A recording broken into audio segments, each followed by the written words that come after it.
Buy and hold. That's what they're promoting. That's where your true wealth actually grows. So I've always been a buy and hold investor. And in my opinion, buy and hold is your true ticket to your financial independence and freedom for you and your family. You're listening to 5 Hour Real Estate Week, where you'll learn to consistently buy real estate in only 5 hours a week. So if you're ready to invest in real estate, achieve financial freedom, and own the lifestyle you deserve, even with your job, this is the show for you. Now, here's your host, Mike Butler. Okay, hello and welcome to another episode of the 5 Hour Real Estate Week podcast.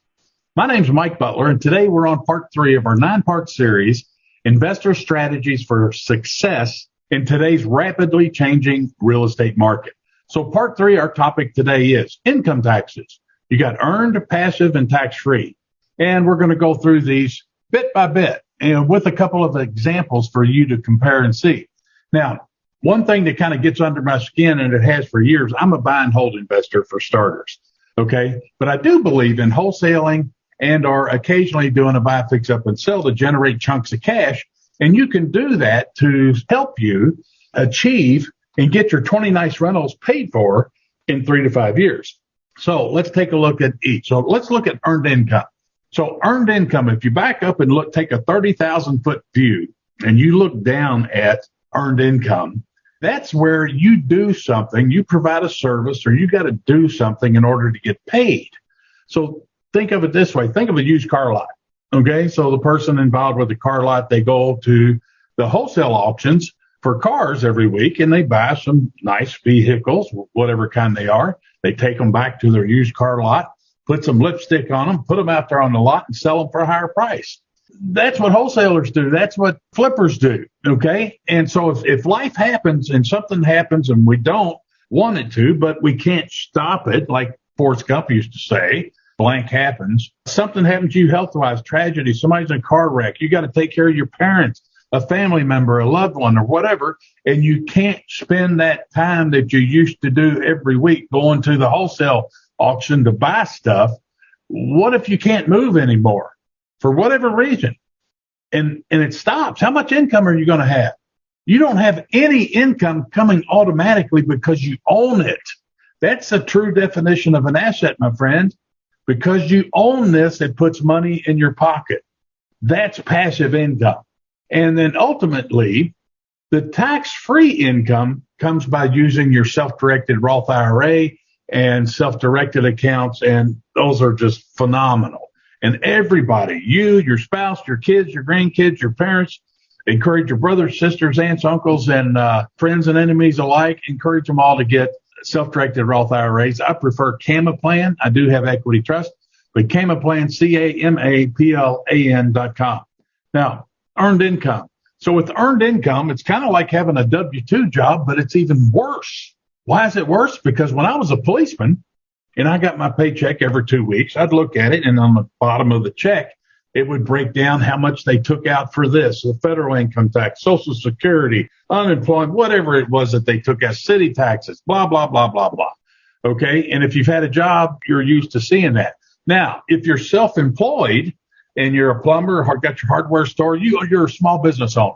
Well, not only are you going to have to pay the employee side of Social Security, you're going to have to pay the employer side as well. And that's over 7%. So if you're self-employed, well, then in addition to the regular income tax, you're going to have to pay the Social Security tax, which is 15%. Plus, if you've got any other city occupational taxes, they're going to get their fingers in it. And if you have state income tax, some states do, some don't, well, then that can push you well up over 50% when it comes to earned income. So that's another reason I like passive. So let's break this down when it comes to rental properties, okay? And I want to give you, well, not necessarily rental properties, but let's take investment properties.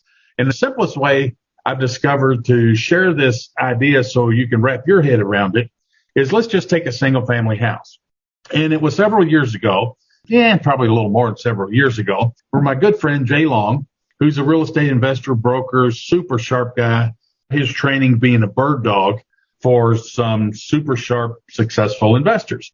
And so he was used to buying and wholesaling, the ultimate wholesaler. He was wholesaling, over 100 deals a year. and he could just do that blindfolded with one arm behind his back. Well, he bought a house in a good rental area, and he asked me, he says, Mike, I don't know, should I? I don't know what to do with this house. I bought it, it's rent ready or retail ready, and should I go ahead and just sell this one and keep the cash, or should I keep it as a rental? And I said, okay, Jay, let's run the numbers. And that's what we're going to do right now. Okay, so if you have a notebook handy, or you got your cell phone, you got a little stick that you can write with, or you can use your finger, or if you're fast with them thumbs, I want you to jot these numbers down so you can see the comparisons. So what I'm going to do is take a single family house that's rent ready or retail ready, and we're going to show you the numbers on that when you sell it retail. And then we're going to take that very same house and let's run the numbers on it if you're going to make it a rental property and you're going to do a cash out refi. And I want you to compare the two when we get done and see which one is best for you. So let's get started. So we got a 3-bedroom single family house that's been owner occupied, and Jay got to buy this thing for $30,000. And I stress owner occupied because that means it's not beat up. It just needed some lipstick on it, change out carpet, paint, what have you. So he bought it for $30,000, and with his closing costs, they put him at $31,000. And he put $3,000 in it in rehab, which was baby rehab, to make it rent ready or retail ready. So his all-in price there is $34,000. So let's run the numbers on both the retail and also making it a buy and hold. So let's start with retail first. So the retail first, this thing, retail, the ARV on it, retail sale price would be $90,000. Well, if you got agents involved, that can be up to 6%. Now, Jay's a broker himself, but let's do 6% because we want to prepare for the worst, hope for the best. So $5,400 you're going to take off the $90,000 just for commissions. Now, most home buyers, they get a home inspection, don't they? Well, have you ever seen somebody crawl around a house for 3 or 4 hours? They get paid $400 or $500, and they come back and say, man, this thing's in tip-top shape. Everything is wonderful. Not one time are they going to come back and say that. They're going to find some stuff. What kind of stuff? I don't know. I don't like them because I had one house I was going to retail, put a brand new HVAC in it, and they blew the motherboard up on it doing their goofy inspection. I made them pay for it. But anyway, so you can tell I got an attitude there. I'm sorry.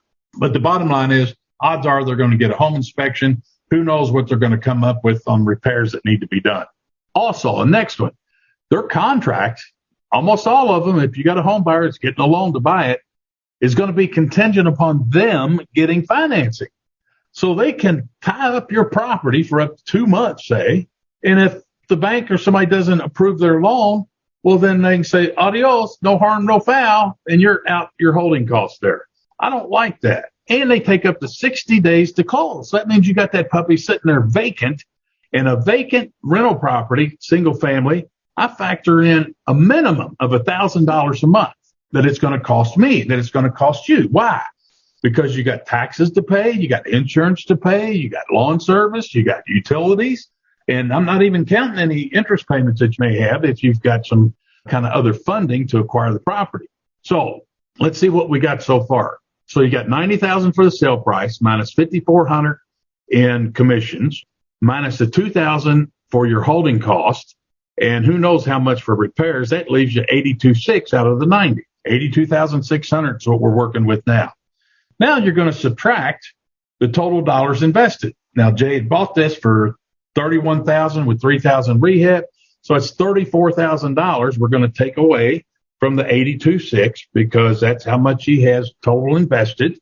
And now that leaves us with the $82,600 minus the $34,000.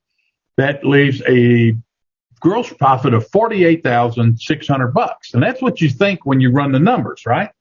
We're not done yet because Uncle Sam's coming into play here, the IRS. So this is going to be earned income. So we're going to take the earned income tax rate with the IRS. Okay. Plus you got to do the Social Security, both sides 15%. And then in Kentucky, we got a 6% state income tax.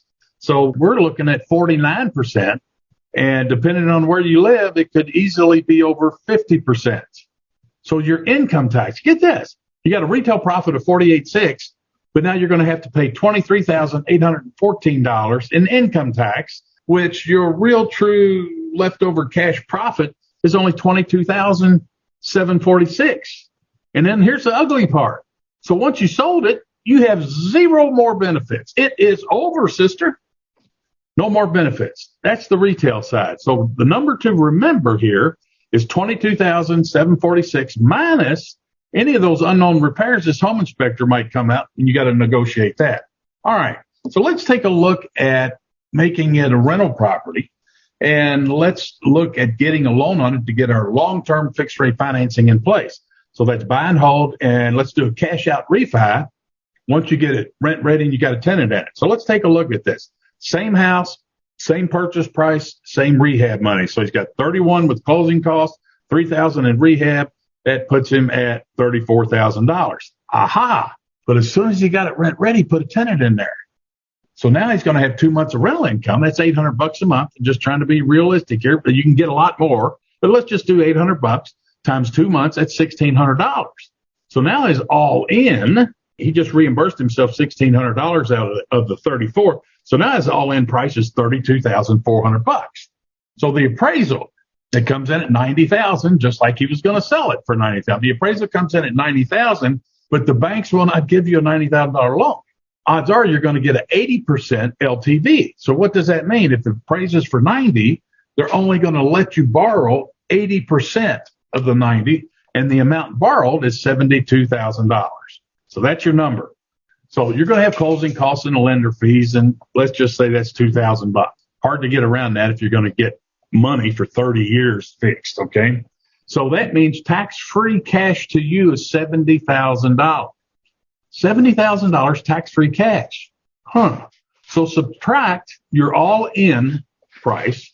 Remember, you got 2 months of rent, so it's not $34,000. You take 34 minus the $1,600 in rent, and it leaves you $32,400. So let's subtract your all-in number, reimburse yourself the $32,400. You're still out for the total dollars you've invested in this property.